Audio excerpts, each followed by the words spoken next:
Alright, hello everybody. Welcome to turn 12 of Roots Bloody Roots. And we're continuing our expansion here. So we had a battle. This is pretty much how we expected, don't need to watch that. Here, we sent some guys in to fight the Horse Tribe. Unfortunately, we lost one of our mages. We brought two mages along to bless these guys. And let's see what happens there. Okay, so she took an arrow and another arrow. She just took two random arrows. That is unfortunate. Okay, so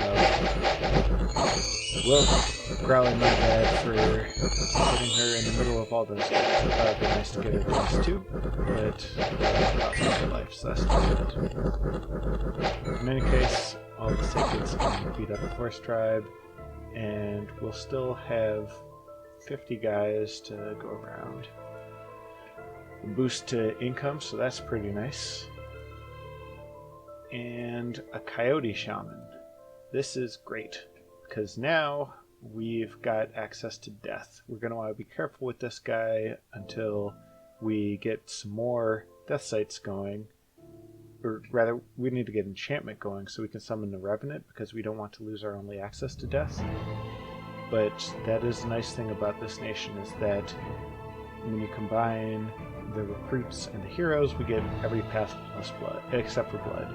And our god has blood. Speaking of which, we'll go ahead and recruit a priest, and that will give us every path except maybe air, so we can start site searching. I guess we can search with the other guys now. What are we researching? Conjuration. Let's get Conjuration 2 doesn't really get us anything. Okay. We'll just have to... This guy's weakened, that doesn't matter too much. This is a scout. We can send him to Jotunheim and see what's over there. And this group can easily take Lowmark here, assuming they can make it.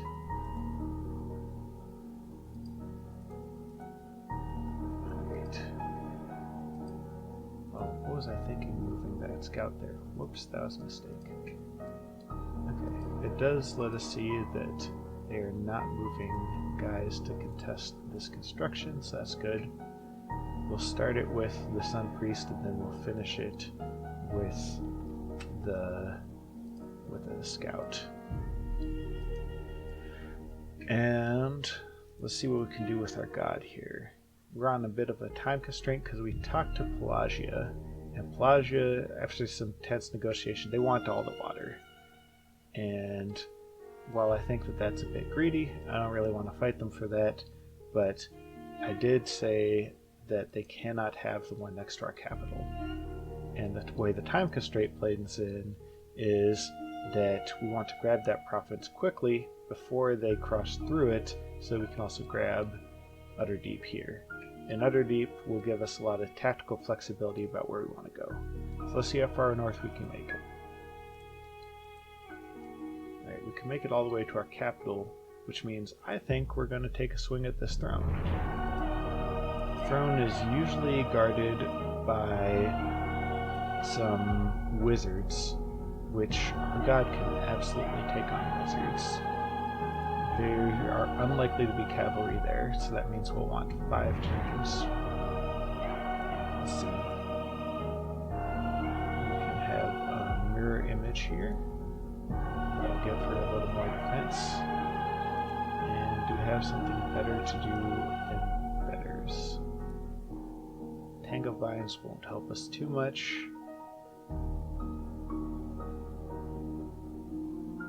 Okay.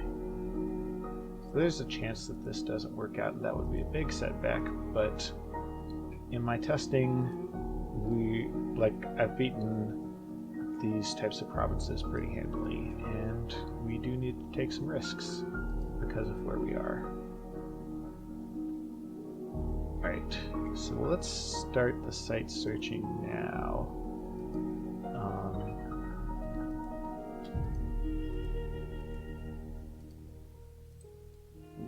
another scout here. We also need to figure out who is to our south and exactly how far we can push.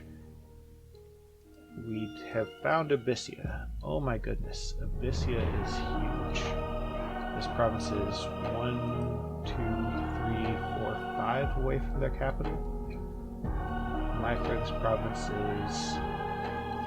away. So Abyssia is big. I guess the question will be, who are Abyssia's neighbors, and can we talk to them about shrinking them down some, or can we at least get Abyssia distracted in something else? If we get distracted, maybe this will be more of a sure thing. I guess the question is, what am I waiting for?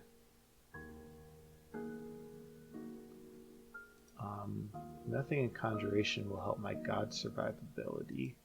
In Alteration 3 will give us Mist Form. Nothing in Enchantment helps us out right now. We're not going to get Alteration 3 for a while. I've decided against Conjuration. I should probably stick with Enchantment, maybe Construction. We're going to need to level Construction up quite a bit so that we can get research boosters and catch up on research, which will give us a leg up in another game I'm in. I'm playing Ankh-Tupka as well, and I have as much research as somebody with twice the land and income as me because I forged that many boosters, and that's something that this nation can do pretty well, since you'll have lots of Sun Priests and you'll have lots of Fire Gems. But in any case, for right now, let's see. Don't want anything in Evocation. Construction 1 could let her temper. Oh, she can't even temper armor because she doesn't have the paths for it.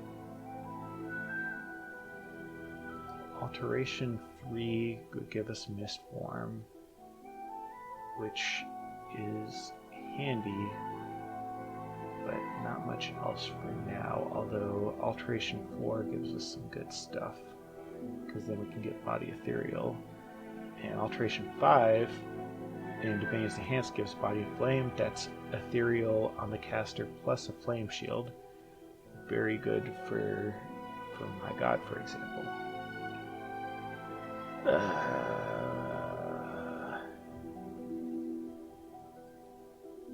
I guess let's just keep creeping up Enchantment for now. So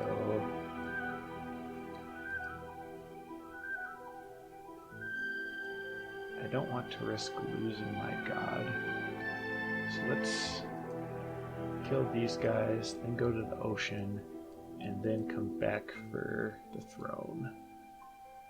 We're not in any hurry to get the throne, especially since we can still get troops over to the front here. And then let's get Elder, actually. Yeah, that Elder will let us move some of these troops around. And this commander would be a nice way to move troops around, but we're going to need them for later. So then we'll get these guys up to the front just in case Abyssia has planned any funny business. Okay, so I still need to talk to Asphodel.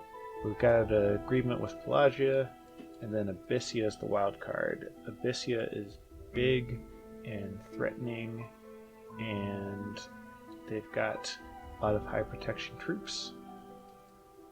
We've got the counter to them in the form of the Mind Burn, although the question becomes, how much Mind Burn can we mass?